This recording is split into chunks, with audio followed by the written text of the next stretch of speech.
Hello and welcome to the short video for Class 11 for Introduction to Philosophy Summer 2024 edition. So in terms of the content for the videos, the first is Kant and the three arguments for God.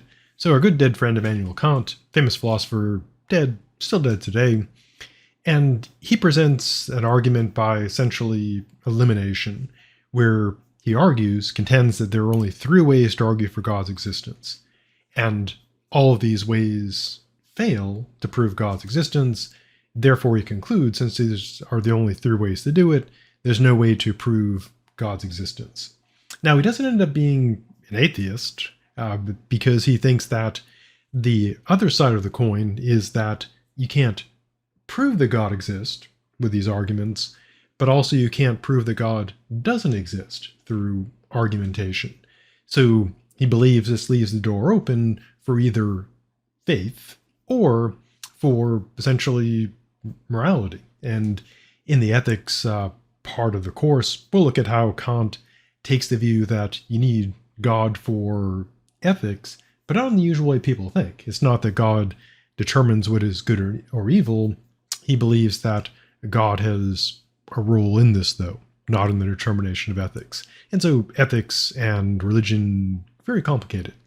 So getting back to God and consider arguments.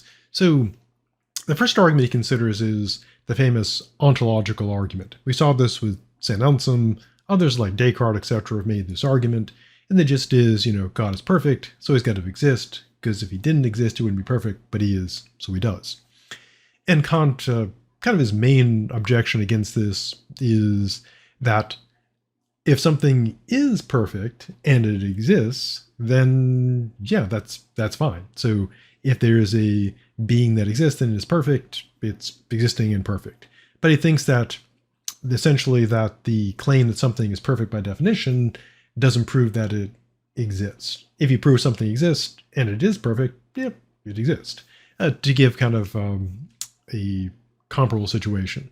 So imagine that I claim there's a billigon.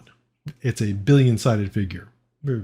Now, it makes sense that there could be a figure that has a billion sides by my definition. So by definition, if there's a billigon, it's got a billion sides. Does one actually exist? Don't know.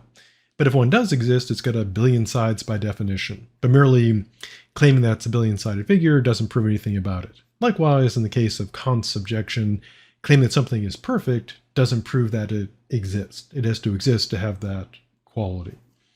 His other argument that he considers is the cosmological argument. It's essentially the creation argument. Roughly that you can't get something from nothing because there has to be this necessary being that caused everything else. And his objection here is that this is beyond our knowledge. We didn't go into look at Kant's theory of epistemology, his theory of knowledge, but the gist of his view is that you can't know things beyond what you can know. Kind of obviously true, and he sets pretty strict limits to human knowledge. So we can't know that God did this. It's beyond our knowledge, roughly put. So we can't make the argument in the sense that we can't prove this. And so he thinks that the cosmological argument fails. Also, he thinks that in order to make the cosmological argument, you've got to have the ontological argument to get that going, but that fails. The ontological argument fails. The cosmological argument fails, and so he rejects both. Again, it's important to note that Kant does not conclude that God doesn't exist. He's saying the arguments fail.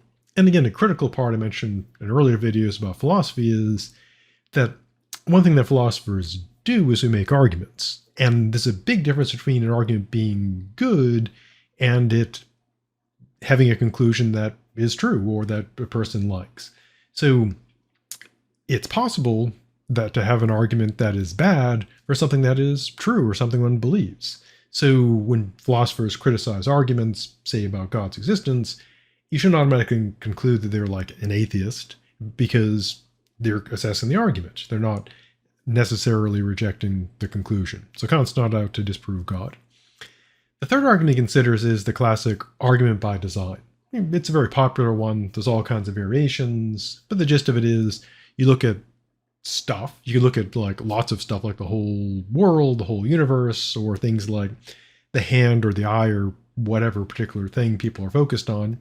And the argument essentially is, look at this thing, this planet, this universe, this hand, this eye, this beetle, whatever. It seems to be designed. There can be no design without a designer.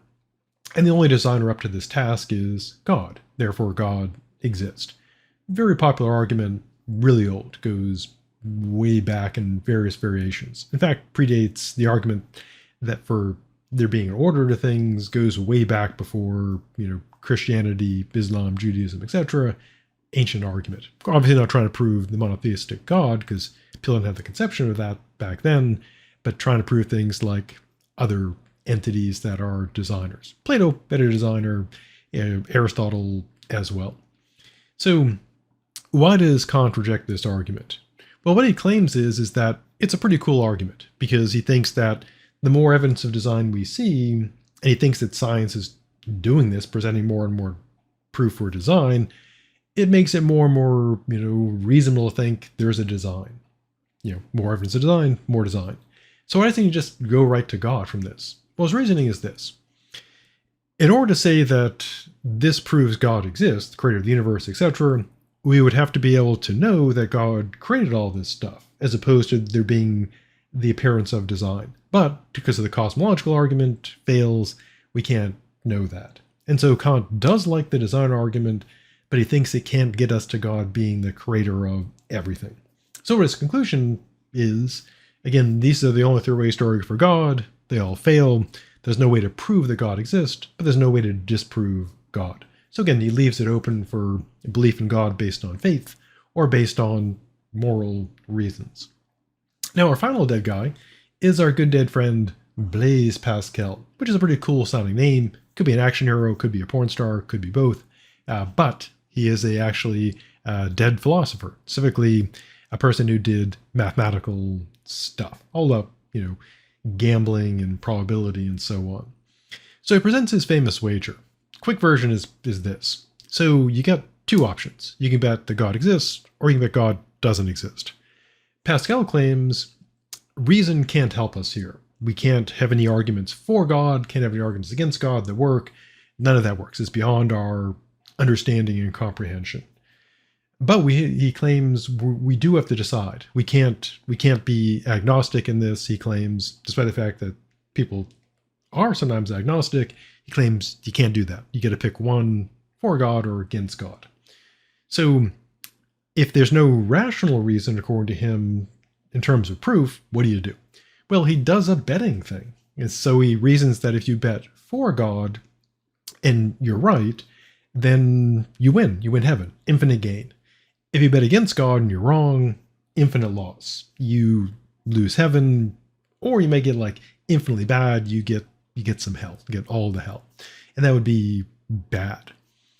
Now, unlike normal gambling where you just put your money on, the table, like if you're playing, say, roulette, you just put your money on a particular number and a color, and you don't have to believe it. You don't, the person running the wheel doesn't say, but do you truly believe? And with Pascal's wager, you've got to actually truly believe. You're going to make yourself believe, which is one of the kind of the standard concerns about it, where how do you do that? And basically, crudely put, Pascal says, just brainwash yourself. Just do it. Just make yourself believe. Now, critics, of course, have been very critical of Pascal's wager. One standard one is it seems to create a false dilemma, because he's assuming, God exists or doesn't exist, which is true, but there's lots of other alternatives. Again, Pascal says you don't know, you can't know anything about this, so what if there are other alternatives? Go back to religions, like with Thor and Odin, Quetzalcoatl, and so forth. And gods that are, as far as we think, are made up, like, Cthulhu, etc. And the gods of, various, games. So you'd have to have all those options, which could be potentially infinite. And so which one do you pick out of those, those vast possibilities? Also, another problem is Pascal himself says you can't know anything about God, but his wager assumes that if you bet for God and believe in him, he rewards you if he exists. And if you bet against God, he punishes you for that if he exists. But then how does he know? How does he know how God's going to react? And the answer is he doesn't. So some classic problems with Pascal's wager. Why do people like it? Well, it's famous, and it does present a kind of a unique twist on the efforts to talk about God. Instead of trying to prove or disprove God, Pascal's just, this is your best bet. And then he died. So we found out. Okay, so that's the content stuff for class 11. If you haven't got the readings and notes, downloads here. For the coursework, there's quiz number 10, which is about our good dead friend Kant, and our good dead friend Pascal gets quiz 11 for his wager. As always, these quizzes have a due date, which is when you should do them, but they also have an available until date, which is when they're no longer available. So that's the work for this class. So have a good rest of the day, stay safe, and I'll see you in the future.